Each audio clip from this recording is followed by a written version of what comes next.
지난 시간에는 누구를 위하여 기도할 것인가에 대한 부분을 배웠습니다. 그래서 특별히 모든 사람들을 위해서 우리가 기도할 수 있지만 죽은 사람을 위해서는 기도할 수 없고 그리고 죽음에 이르는 죄를 범한 사람, 확실하게 죽음에 이르는 죄에서 가장 대표적인 사람들이 이단에 빠져서 이단 사상으로 많은 사람을 미혹해 하는 그러한 사람들을 위해서는 기도하지 말아라. 그러나 그 외의 사람은 앞으로 태어날 사람들까지 대상으로 우리가 기도할 수 있다라는 부분을 배웠습니다. 우리가 기도가 은혜의 방편이라고 했어요. 은혜의 방편이 세 가지가 있는데 말씀과 성례와 기도 이렇게 가르쳐주고 있습니다.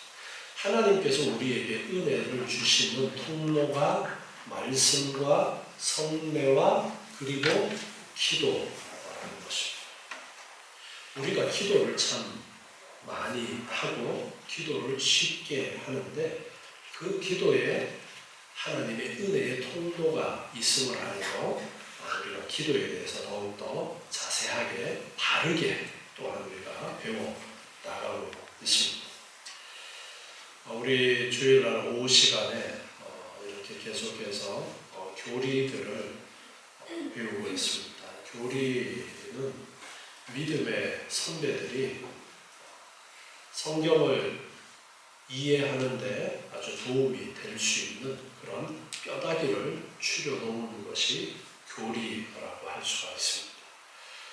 성경의 말씀을 보면은 한 구절 한 구절 말씀을 보다가 보면은 여기에서 말씀하시는 말씀과 저쪽 구절에서 말씀하시는 말씀이 좀 서로 모순이 되는 것 같은 그런 말씀들도 볼 수가 있습니다.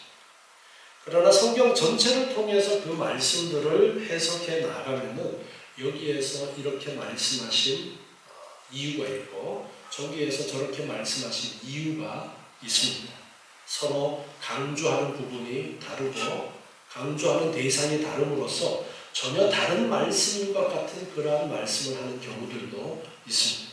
그래서 성경 전체를 다 알면은 좋겠지만 우리가 성경 전체를 다 배워가는 데에는 쉬운 일이 아니기 때문에 그래서 믿음의 선배들이 감추려 놓은 것이 교리라고 그렇게 이해를 하시면 되겠습니다. 그래서 성경을 보면서 이 교리에 따라서 성경 말씀을 해석해 나가면은 잘못된 길로 빠져나가지 않게 되는 것이 바로 교리인 것입니다. 그만큼 이 교리가 우리의 신앙생활에 큰 유익을 주는 것입니다.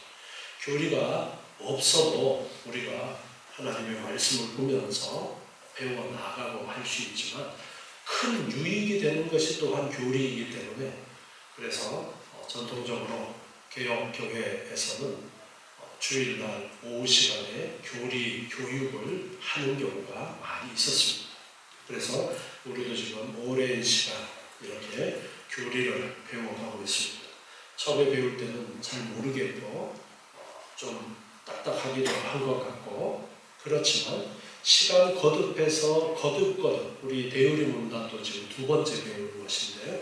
반복해서 배우면 배울수록 또 더 깊이 있는 깨달음을 주시고 하나님의 은혜의 말씀이기 때문에 또한 이를 통해서 우리의 믿음이 더욱더 굳게 서 나가도록 이끌어 주시는 은혜가 있고 그리고 우리가 주일날 오전에도 수요일 날에도 강해로 성경을 이제 한 절씩 한 절씩 차례대로 풀어나가는 그런 시간을 가졌는데 그러한 강해를 풀어나감에 있어서도 이 교리의 틀을 가지고서 이 말씀들을 이렇게 연결시켜서 이해를 하면 훨씬 더 이해하는 데 도움이 되어지고 엉뚱한 길로 나가지 않도록 우리를 잡아주는 그러한 틀의 역할을 교리가 하고 있습니다.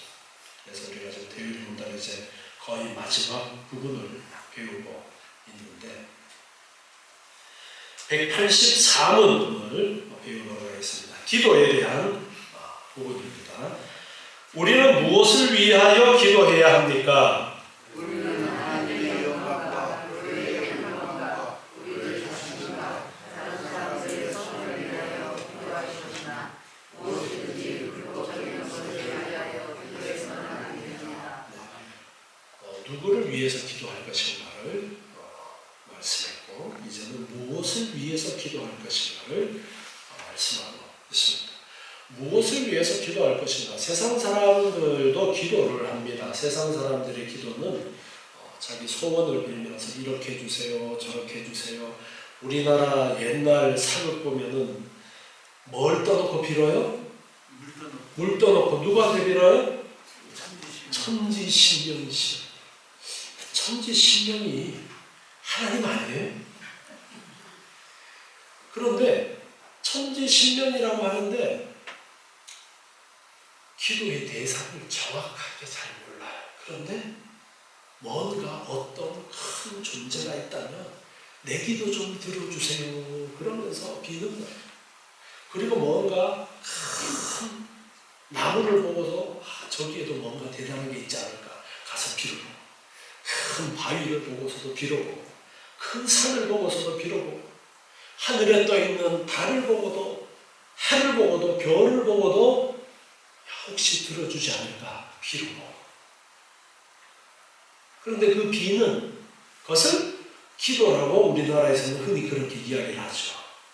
그리고 그 기도의 내용도 이것 좀 해주세요, 이렇게 좀 해주세요, 저렇게 좀 해주세요.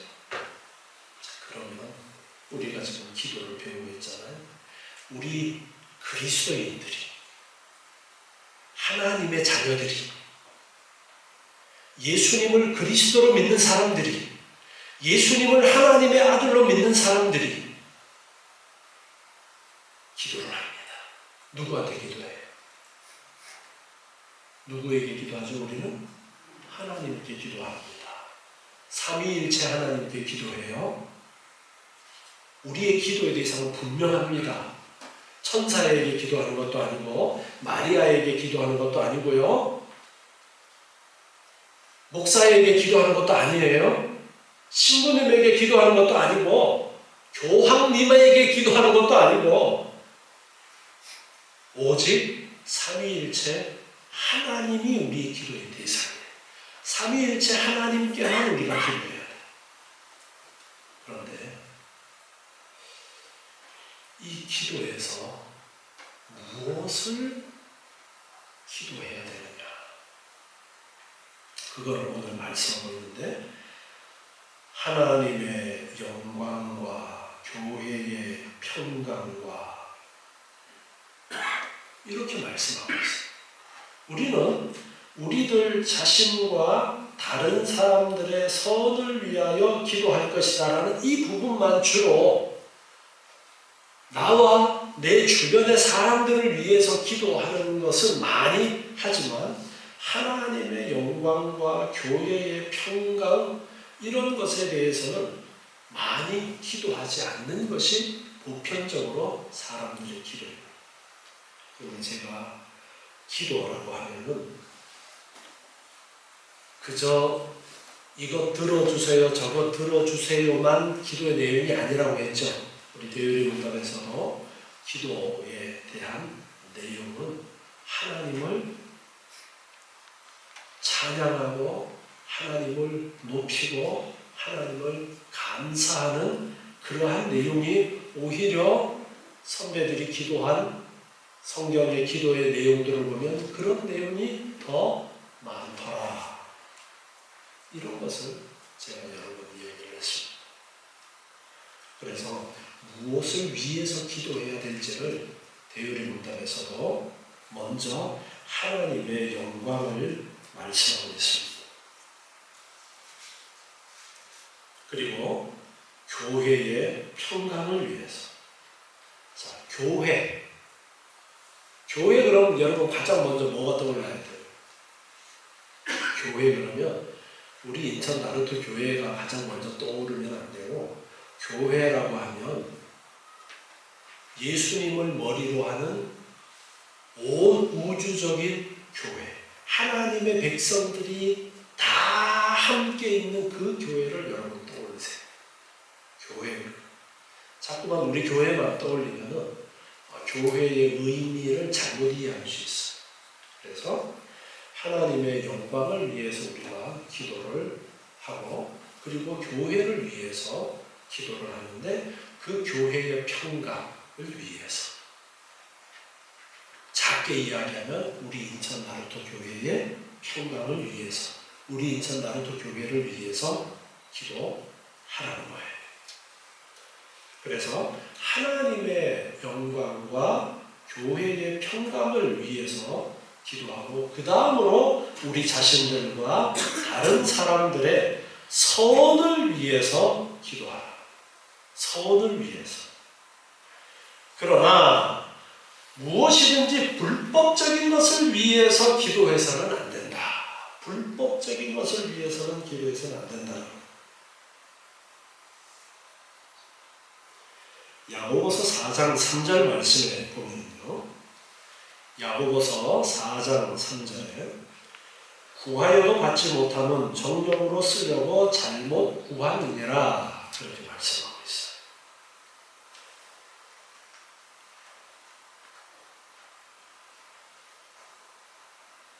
하나님 이번 판만 따게 해주시면 내가 10의 5조를 드리겠습니다.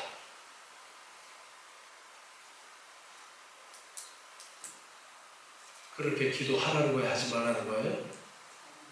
하나님이 거지예요? 아주 나쁜 사기꾼이에요. 아니 하나님한테 10개 달라고 그래가지고 5개만 준다고? 하나님을 등쳐버리려고 그래. 기도를 무엇을 위해서냐?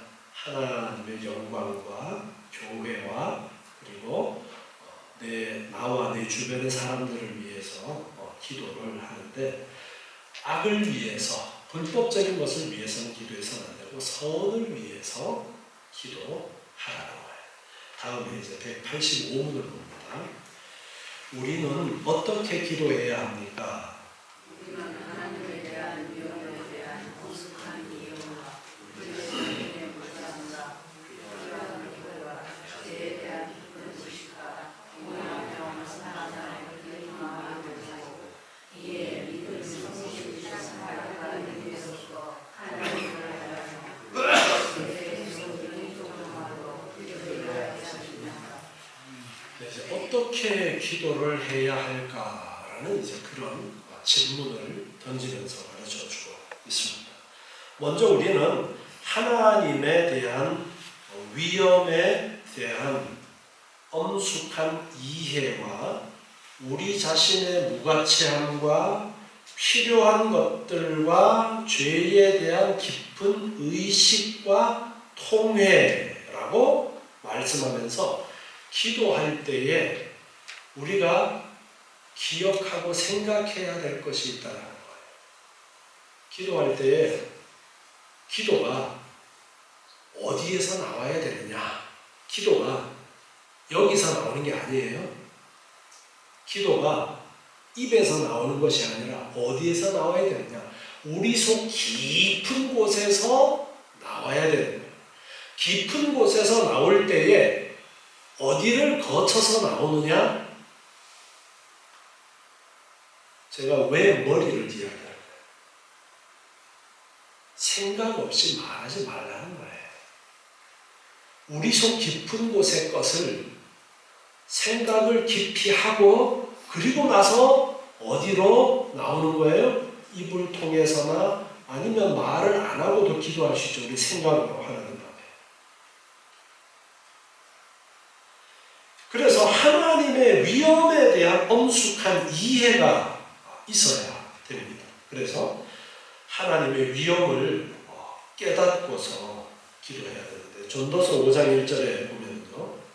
전도서 5장 1절에 너는 하나님의 전에 들어갈 때에 내 발을 삼가라 그렇게 말씀하고 있습니다. 하나님의 하나님 앞에 나아갈 때에 잘 살피고 조심하라는 거예요. 가까이 하여 말씀을 듣는 것이 우매자의 제사 드리는 것보다 나으니 저희는 악을 행하면서도 깨닫지 못함이니라. 2절에 너는 하나님 앞에서 함부로 입을 열지 말며 급한 마음으로 말을 내지 말라. 하나님 앞에 기도할 때에도 함부로 입을 열지 말고 급한 마음으로 말을 내지 말고 하나님 앞에 어떻게 하는 것이 올바를까를 늘 많은 생각들을 해야 됩니다. 그래서 하나님은 사랑의 하나님이시지만 또한 거룩하신 분이시다라는 것을 우리가 알고 경건한 두려움을 가지고 하나님 앞에 나아가는 기도여야 된다는 것입니다. 그리고 우리 자신의 무가치함, 내가 하나님 앞에 얼마나 작은 존재인가, 내가 하나님 앞에 죄인 되었는데 예수 그리스도의 은혜로 내가 구원함을 받게 된 나의 존재와 하나님의 존재와를 비교했을 때 내가 얼마나 무가치한 그런 존재인가를 알고 하나님 앞에 엎드리는 거예요.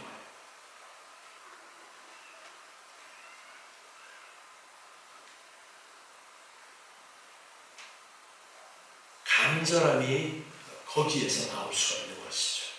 그래서 내 자신의 무가치함과 필요한 것들, 그리고 죄에 대한 깊은 의식과 통해 먼저 하나님 앞에 내 죄를 아내는 그러한 것이 먼저 있어야 된다는 것입니다. 그리고 감사하는 열띤 마음을 가져라. 감사하는 열띤 마음. 하나님 앞에 하나님께서 나에게 주신 은혜에 감사한 것들이 얼마나 많은지에 대한 여기 열띤 마음으로 그렇게 번역을 해놨어요. 열정. 하나님께서 나에게 주신 것에 대한 감사하는 아주 많은 그러한 마음들이 있어야 된다는 것입니다. 그리고 이해와 믿음과 성실과 사랑과 인내로서 하나님을 바라보라. 그리고 그의 뜻에 겸손히 복종함으로 기도해야 된다.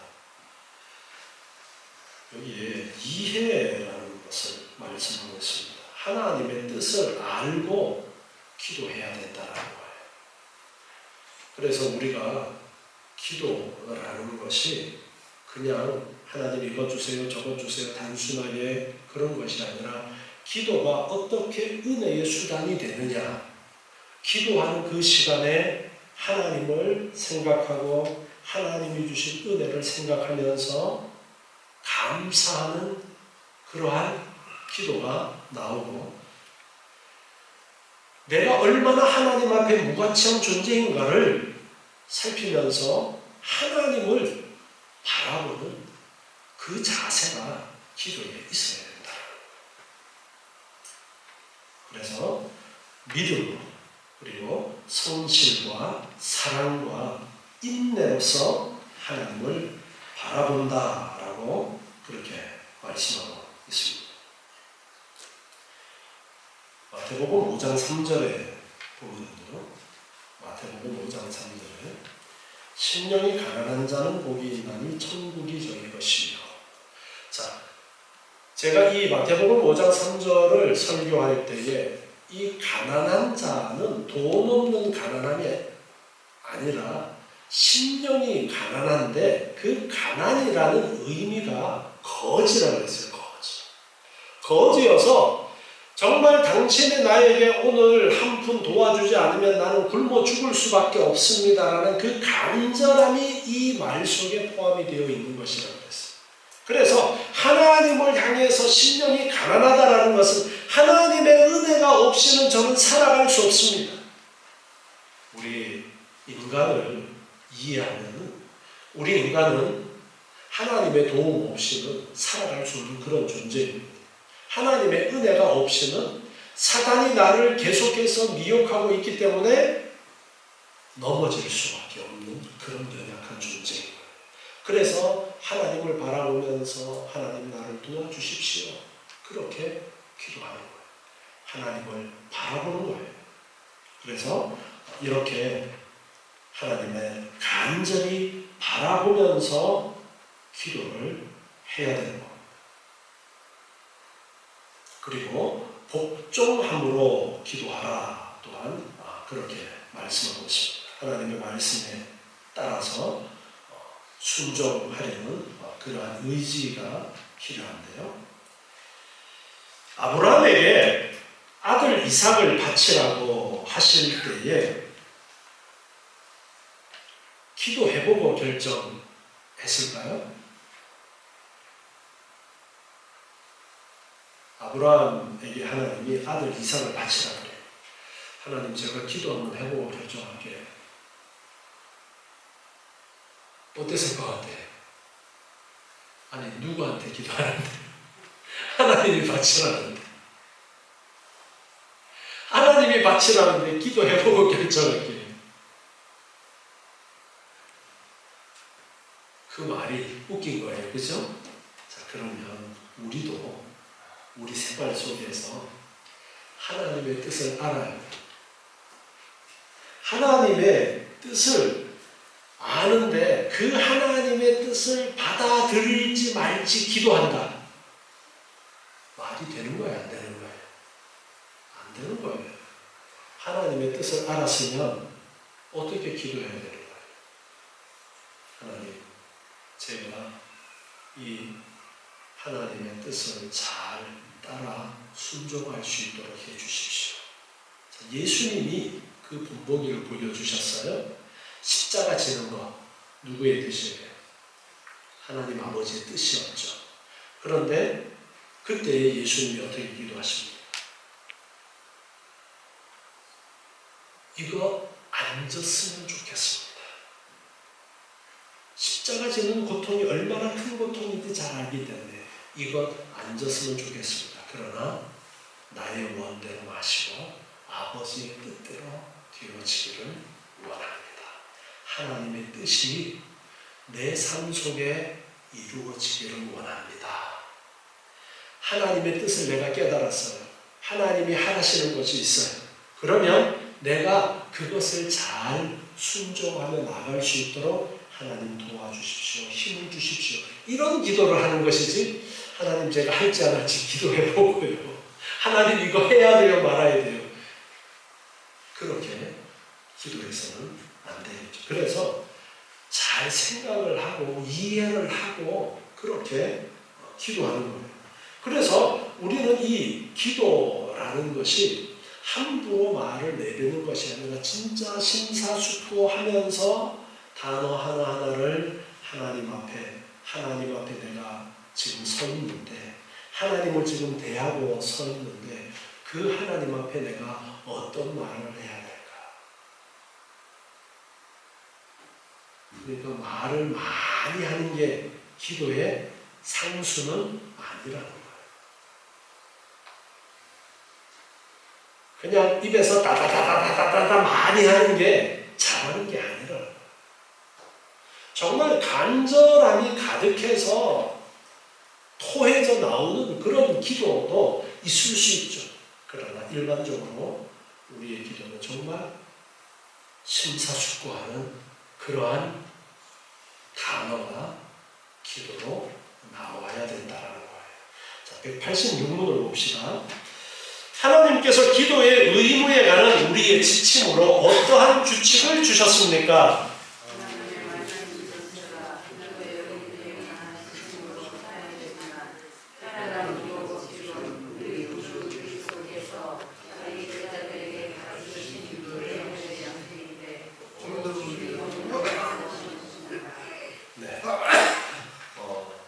하나님의 말씀 전체가 기도에 대한 지침이 될 수 있지만 그 중에서도 특별히 기도의 지침으로 우리에게 예수님께서 제자들에게 가르쳐 주신 주기도문이 있어요. 그것이 우리의 기도의 지침이 될 수 있다는 거예요. 여러분, 우리가 예배 때마다 사도신경으로 신앙 고백을 합니다. 사도신경으로 신앙 고백하는데 우리 교회는 다른 교회하고 좀 다르게 하는 게 있어요, 없어요?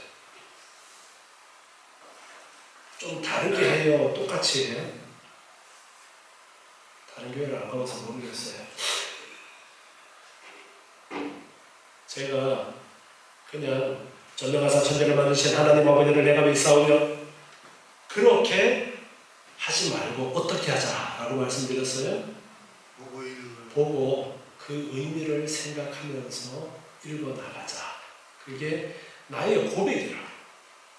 그래서 제가 예배 때에 사도신경으로 신앙 고백하겠습니다 라는 말을 할 때도 있지만 그 의미를 풀어서 사도신경으로 뭘 하겠습니다. 주일 오전에는 제가 얘기해요. 우리의 믿음을 고백하겠습니다 라고 해요.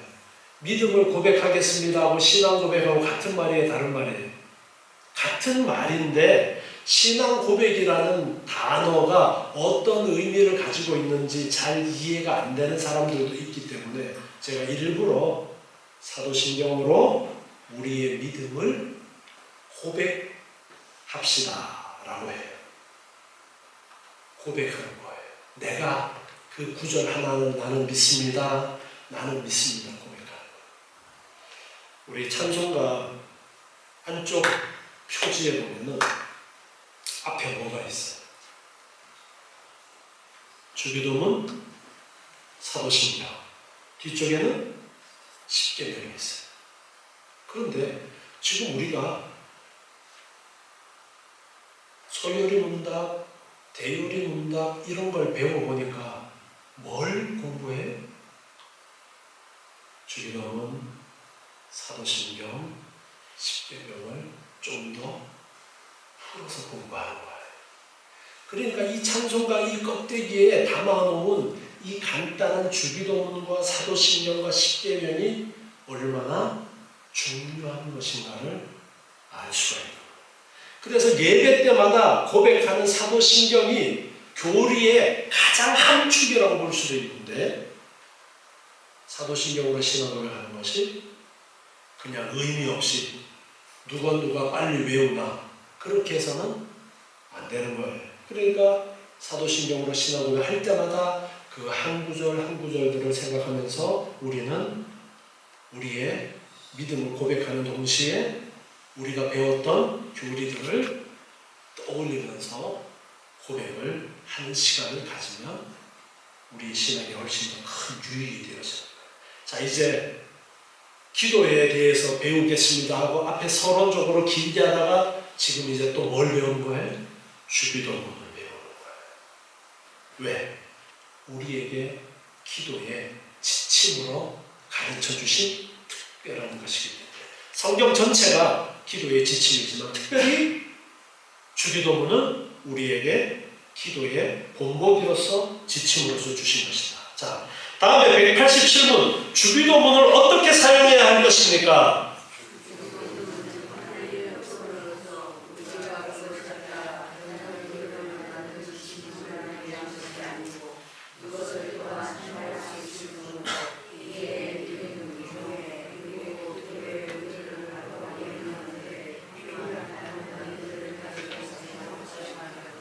네, 주기도문은 하나의 표본으로서 기도를 만드는 지침으로 사용할 수 있다는 거예요. 그 주기도문을 보고서 우리가 기도의 본보기로 삼을 수 있어요. 그런데 또 하나 이것을 또한 사용할 수 있다라는 거예요. 뭘로 사용할 수 있느냐? 우리의 기도로 사용할 수 있다라는 거예요. 이 주기도문을 기도 내용으로 사용할 수 있다는 것을 말씀하고 있습니다. 그런데 그때는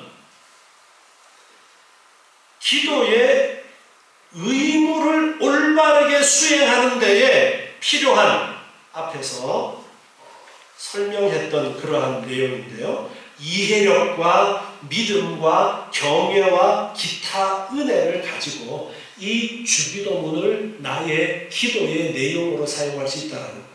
그런데 6장 7절 말씀 보면요. 마태복음 6장 7절에 또 기도할 때에 이방인과 같이 중언부언하지 말라. 저기는 말을 많이 하여야 들으실 줄 생각하느니라. 자, 여기에 중언부언이 뭐라 그랬어요? 주문 외우는 것이라고 해요. 주문 외우는 거. 자, 그러니까 주기도문을 사용할 때에 주기도문도 그냥 주문 외우듯이 주기도문을 10번 외워. 그러면 내가 10번 기도한 거야. 그냥 의미 없이 반복되는 그러한 것으로 사용하면 그건 기도가 아니라는 거예요. 그래서 만약에 주기도문, 주님이 가르쳐 주신 그 기도를 내 기도로 사용할 수도 있는데 그때는 어떻게 해야 되느냐? 이해력과 믿음과 경외하는 마음과 기타 기도의 의무를 올바로 수행할 때에 우리가 기도할 때에 했던 그러한 것들을 다 포함해서 그 한 구절 한 구절이 나의 기도가 되도록 의미를 생각하면서 그렇게 기도하면 나의 기도로 사용할 수 있다라는 것을 말씀하고 있습니다.